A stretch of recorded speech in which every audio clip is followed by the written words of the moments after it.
this is your instructor Kenneth Wong. In this episode, I'll introduce you to row 7, the last row of the alphabet, along with the or vowels or diacritics. The last row of the alphabet actually consists of only 3 letters. These 3. And the first one of these is ha consonant. Ha. It sounds exactly like the English letter H in words like he or have or hot. The next letter is la ji, or the big la. You might recall that in row 6 there is this letter also called la. You can think of that as the smaller la, the junior la, meaning the moon or a month. This one that you're dealing with in row 7 is called la ji, its senior or older brother. In modern writing, this la is more commonly used, the junior one, the smaller one, whereas the senior la or la ji only appears in older words, ancient words adopted from Pali. In fact, the Burmese word for Pali is spelled with the senior la, like this. The final letter in row 7 is a. A as a consonant. It sounds exactly like the English letter A, as in apple, aim, amber. So, the letters in row 7, if I were to read them out, they are ha, la, a, ha, la, a. Calling them out by their name, they are ha, la, ji, and a. Now let's look at how to formulate the or vowels or diacritic family. They sound like the vowel in claw or jaw or saw. The basis for the or sound is a diacritic combo, actually.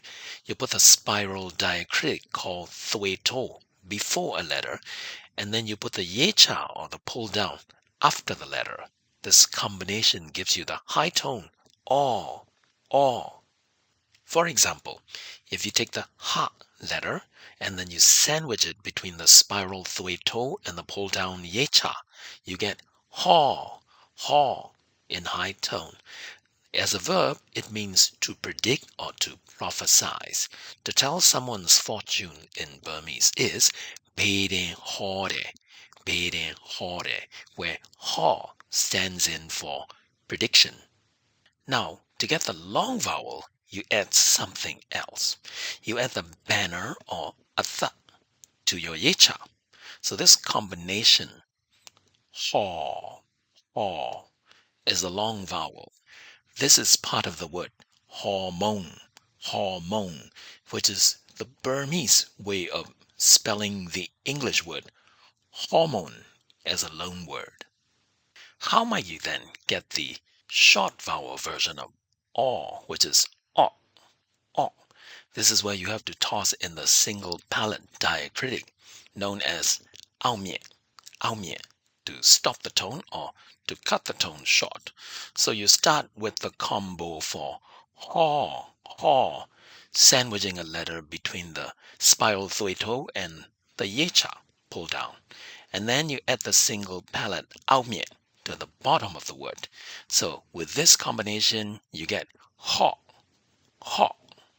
As a word in Burmese, it has no meaning, but sometimes you might see the English word hot pot written in Burmese version like this, read haw po. So these variations, if I read them in a row, they will be haw, haw, haw, haw, haw, haw, haw for short vowel, haw for long or relaxed vowel, and haw for high tone. Let me give you some more examples. If I take the letter ka from row 1 in the alphabet, and then if I sandwich it between the spiral thwe-to and the pull down yecha, I get caw, high tone, caw. Then if I add the banner to it, I get caw, the softer, relaxed long vowel, caw. This is to call somebody, to holler somebody, or to address someone. By the way, I hope you recall that in another episode I've mentioned this, the arc version called white cha. and the longer version called Mokcha are just two different ways of writing the same diacritic, the Yecha. With a word like ka, with a handful of other letters like it, you need to use a pull down called Mokcha, not the arc form, white cha. This is why we're using it here. So if you take the letter ma from row 5 and sandwich it between thui to, the spiral one, and ye cha, pull down, you get more, more. As a verb, it means to be tired, to be weary. In affirmative form, it'll be written more, more. If you take the ba letter from row 5 and sandwich it between the spiral thui to and the pull down yecha, and you add aomiet palate to the bottom, you get po, po. As a verb, that means to be light in flavor. In affirmative form, it'll be pore, pore. For example, dihem pore. This dish is not seasoned heavily or only lightly seasoned. But without the aomiet or the palate at the bottom, you get po, po, pore. As a verb means to be cheap, to be inexpensive. But if you add the banner or atha to this combo and write it like this, it gives you the long vowel, the softer, relaxed version. Or, so this is po, pore, pore. As a verb, that means to appear, to emerge. So these words, read all in a row, will be po, po, po, po, po, po. And these three words written like this, if I were to read them at the same time, will be ho, ho, ho, ho, ho, ho. With that, you have learned the 6 basic diacritic families, meaning vowel variants for the a, I, u, e, o sounds. Until next time, happy Burmese learning. See you later. Now, my